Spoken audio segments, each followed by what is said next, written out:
Ингушские ритмы на фоне кода программы, древние мелодии, современные технологии. Прямо здесь, в школе для одаренных детей «Олимп», их связала одна цель – поддержка участников первого в республике чемпионата по спортивному программированию. Так, подбадривая средневековыми танцами, прошло официальное открытие турнира эпохи искусственного интеллекта. Хочу вас всех поприветствовать на республиканском чемпионате по спортивному программированию «Исходный код 100».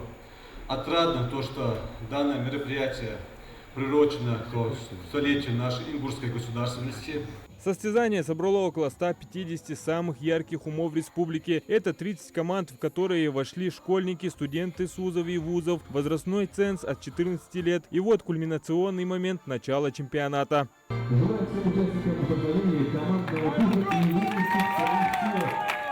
Старт дан, площадка чемпионата – это настоящее поле битвы интеллектуалов. У каждой команды своя база с 3 ноутбуками. Уже получены задания, от решения которых теперь зависит все. Вот команда колледжа Скуинт только вникает в условия. Мы получили задание, сейчас составляем план.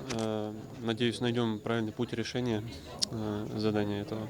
А вот их соседи, студенты Ингушского государственного университета, кажется, уже нашли свою формулу успеха. У всех команд для решения задачи есть 6 часов. Разрабатывать, писать код буду я и Парагульгов, а Умай Магомед будет рисовать для нас разные иконки для приложения и фоновые изображения. Да.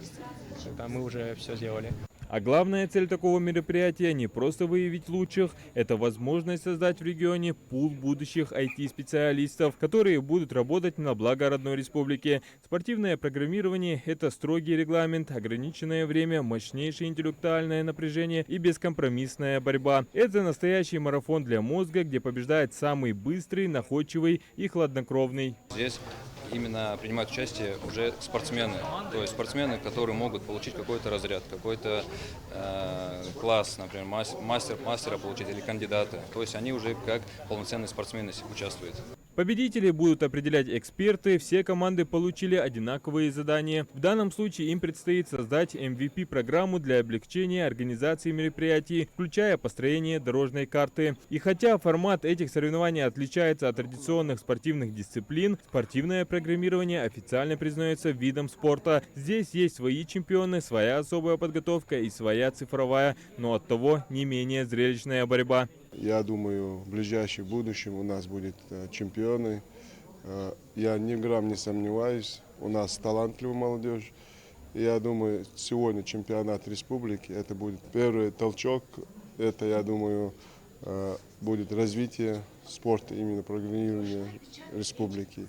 Я надеюсь, что будет все хорошо. Все, что зависит от Министерства спорта республики, мы будем поддерживать.